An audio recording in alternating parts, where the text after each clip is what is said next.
السلام عليكم ورحمة الله وبركاته. في فيديو النهاردة هنكمل مع بعض العمليات الحسابية الأساسية في الإكسل. كنا خدنا المرة اللي فاتت إزاي نقدر نضرب قيمتين في بعض موجودين في خليتين، وإزاي نقدر إن احنا نعمل عملية جمع لمجموعة خلايا. النهاردة هنكمل مع بعض العمليات الحسابية دي.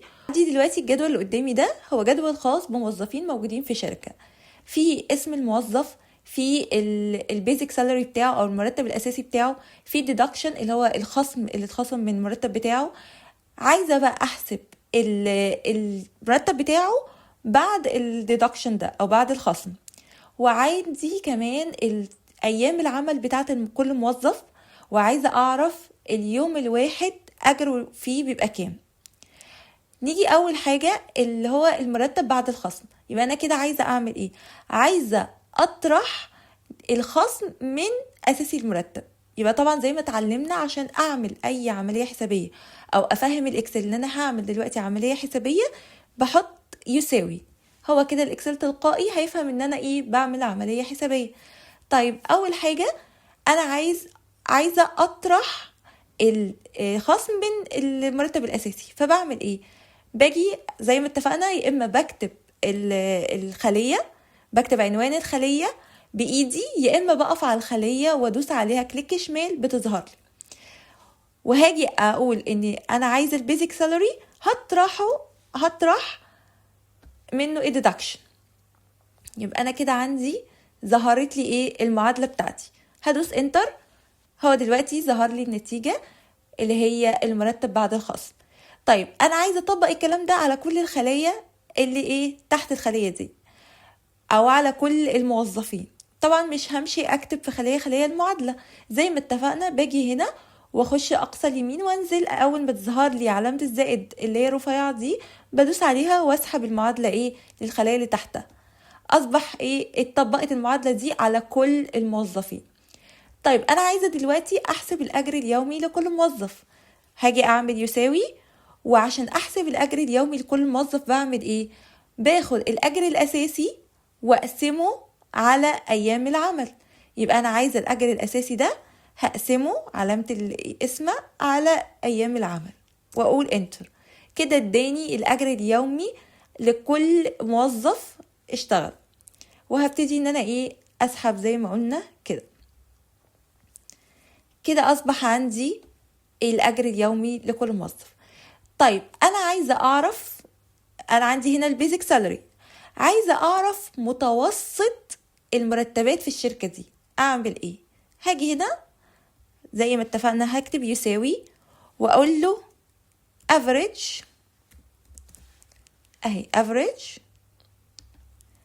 انا عايزه احسب متوسط الارقام دي واقول له انتر. قال لي ان متوسط المرتب في الشركه دي هو 6166 جنيه.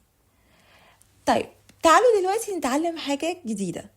فلنفترض ان انا عندي الموظف الاولاني اللي بياخد 600 جنيه ده، انا هخصم له مره 500 جنيه وعايزه اعرف مرتبه هيبقى كام، ومره 300 جنيه وعايزه اعرف مرتبه هيبقى كام، ومره 700 جنيه وعايزه اعرف مرتبه هيبقى كام. لو جيت هنا مثلا وكتبت اوكي، لو جيت قلت زي ما انا مشيت عادي كده، قلت يساوي وقلت ده ماينس ده، او المرتب الاساسي ماينس الديدكشن، وعملت انتر، تمام، هو كده حسب لي اول ديدكشن. طب لو جيت سحبت ونزلت، يعني لو جيت كده سحبت ونزلت، هبص الاقيه حسب الديدكشن لباقي الموظفين مش للموظف رقم واحد بس.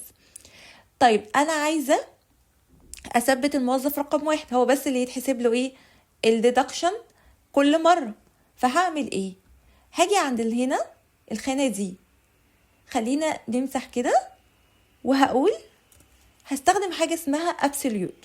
ابسوليوت اللي هي ايه؟ اللي هي العلامه دي، علامه الدولار دي، هحطها ما بين كل حرف ورقم لعنوان الخليه بتاعه الموظف رقم واحد او المرتب بتاع الموظف رقم واحد.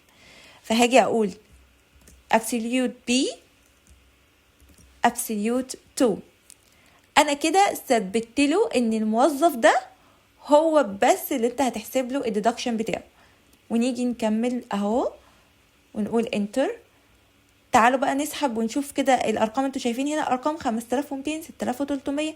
تعالوا نسحب بعد ما ثبتنا ان انا عايزه موظف رقم 1 بس. نسحب كده، اصبح هنا الارقام اختلفت، لان هو مره طرح 6000 من 300 طلعت 5700، ومره طرح 6000 من 700 6000 ماينس 700 طلعت له 5300. وبكده نكون اتعلمنا النهارده ازاي نقدر نعمل عمليات الطرح وعمليات القسمه، وازاي نقدر نطلع المتوسط لمجموعه ارقام موجوده معانا. لو عجبكم فيديو النهارده ما تنسوش تعملوا لايك واشتراك وسبسكرايب للقناه، واشوفكم الفيديو الجاي.